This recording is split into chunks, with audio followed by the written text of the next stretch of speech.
The village of Umuahia was cradled by gentle rolling hills. These hills were dressed in the deepest shades of green, a vibrant cloak that changed with the light of the sun.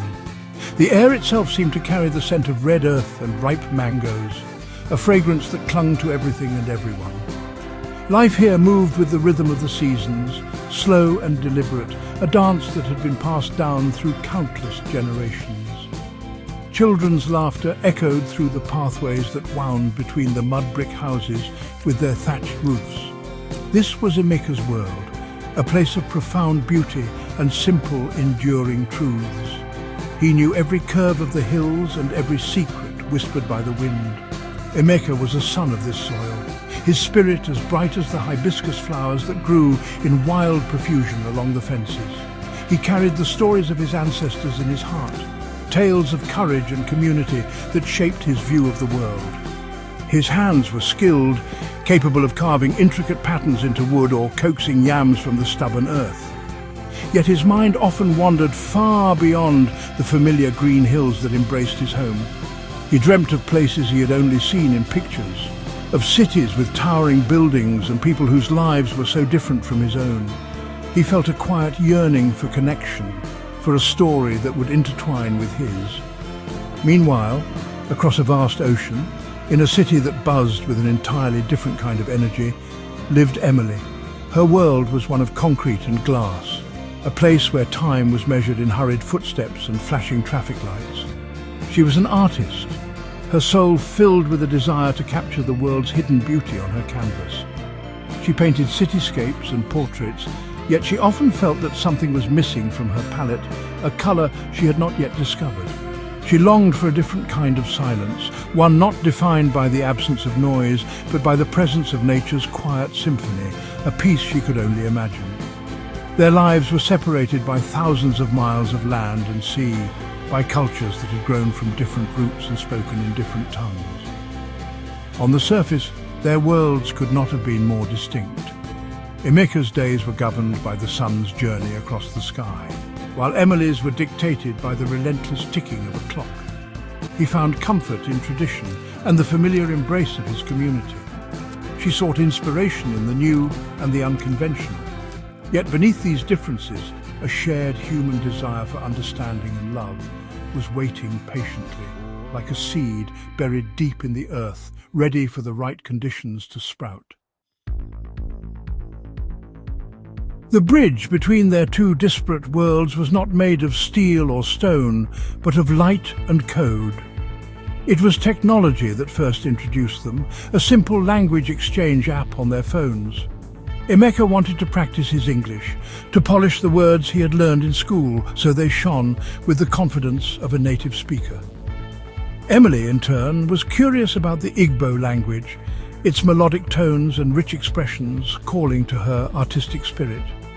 Their first conversations were tentative, filled with polite questions about the weather and their daily routines. But soon, something more began to blossom in the digital space between them. Their chats grew longer, stretching late into the night for Emily and filling Emeka's early mornings with a new kind of light. They shared photographs of their lives. Emeka sent pictures of the vibrant market, the faces of the elders, and the deep orange sunsets that set the hills ablaze. Emily sent images of snow-covered streets, the dizzying heights of skyscrapers, and the art she created in her small studio apartment. They were not just exchanging pictures, they were sharing pieces of their souls, building a mosaic of their lives, one pixel at a time. The distance between Nigeria and America began to feel smaller with every message sent. Love, they discovered, did not need to be spoken in the same room to be felt. It grew quietly in the space of their shared stories and vulnerabilities. Emeka told her about his family, about the importance of respect and community, and the dreams he held for his village. Emily spoke of her own ambitions, her feelings of being adrift in a big city, and her deep desire to find a place where she truly belonged. They found common ground in their shared humanity, in their laughter and their fears. The screen of a phone became a window into another person's heart, and through it they saw a reflection of their own. Finally, the day came when digital messages were no longer enough. The pull between them was too strong to be contained by an internet connection. Emily booked a flight, a journey that seemed both terrifying and exhilarating. The thought of finally meeting Emeka in person filled her with a nervous excitement. For Emeka, the anticipation was a constant hum beneath the surface of his daily life. He prepared his home, he told his family about the American woman who had captured his heart, and he counted down the days until the world he had only shared in pictures would become a reality for her to see, touch, and experience. When Emily finally stepped off the plane, the African air that greeted her was warm and thick, completely different from the crisp, cool air of her home. Emeka was there, his smile even wider and more radiant than it had appeared on her phone screen. Seeing him in person felt like coming home to a place she had never been before. All the digital distance dissolved in their first real-life embrace. The village welcomed her with open arms and curious, friendly faces. She was no longer just a picture on a screen, but a guest, a friend, a part of their community, and her presence brought a new and exciting energy. Their days together unfolded like a beautiful storybook. Emeka showed her the wonders of his world with a heart full of pride and joy. They walked through the fields, his hand in hers, as he pointed out the different crops and explained the secrets of the land. Their laughter became a familiar sound echoing through the trees as they chased each other playfully. One afternoon, they found a clear, cool stream, its water babbling over smooth stones. Without a second thought, they waded in, splashing each other like children, the cool water a delightful relief from the warmth of the sun. Their joy pure and uninhibited. The moments of playful fun were balanced by a deep, quiet romance that bloomed under the vast African sky. In the evenings, after sharing a meal with Emeka's family, they would sit outside, away from the warm glow of the lanterns. The sky above was a spectacle, a dark velvet canvas scattered with more stars than Emily had ever seen in her life. Emeka would point out the constellations, telling her the stories his grandfather had told him, ancient tales of hunters and animals written in the stars. In these quiet moments, they spoke of their dreams, their futures, and the incredible journey that had brought them together against all odds. Their connection was strengthened by the blending of their cultures. Emily learned to cook jollof rice, her attempts often ending in laughter and a messy kitchen, but she loved every moment. Emeka listened with fascination as she described life in America, the fast pace, the diversity, and the endless opportunities. She taught him about her art, and he showed her the intricate beauty of traditional Igbo carvings.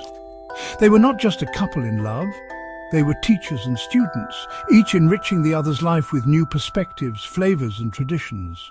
Their differences were not barriers, but beautiful threads that made the tapestry of their love stronger and more vibrant. The time for Emily's departure arrived far too quickly, casting a bittersweet shadow over their final days together. The thought of the vast ocean separating them once more was a heavy weight on their hearts. Yet the sadness was tempered by an unshakable certainty. The love they had built was not confined to one village in Nigeria or one city in America. It was a force that had already proven it could cross continents and cultures. They had touched, they had laughed, they had shared meals and dreams. Their bond was now forged in real memories, stronger than any digital connection ever could be. Their farewell at the airport was not an ending, but a promise. It was a promise to continue sharing their lives, to overcome the challenge of the distance with the strength of their commitment. They knew it would not be easy. There would be lonely nights and missed moments, but they also knew that their love was worth the fight. The joy they had experienced together, the profound understanding they had found in each other's company, had given them the courage to face whatever came next. Their love story was not about proximity, but about connection, a deep and resilient bond that distance could not diminish. As Emily's plane ascended into the clouds, she looked down, not with a sense of loss, but with a heart full of gratitude. She was taking a piece of Nigeria with her, the taste of ripe mangoes, the feeling of the warm sun, and the sound of Emeka's laughter. And Emeka, watching the plane disappear, felt Emily's spirit remain with him in the art she had shared and the new perspectives she had offered. They were two people from different worlds, Yet they had discovered that the language of love, laughter and acceptance is universal. Their experience was a powerful testament to love's ability to bridge any divide. Their journey reminds us all that love knows no borders. It is a grand adventure, a path of discovery that unites us in our shared humanity. Whether under the bright lights of a city or the infinite canopy of the African stars, the quest for connection is what makes us human. Emeka and Emily's story is a beautiful illustration that true love is not about erasing differences, but celebrating them. It is about building a new world together, one that is enriched by two unique backgrounds, proving that the greatest adventures are those we share with the ones we love, no matter how far apart we may be.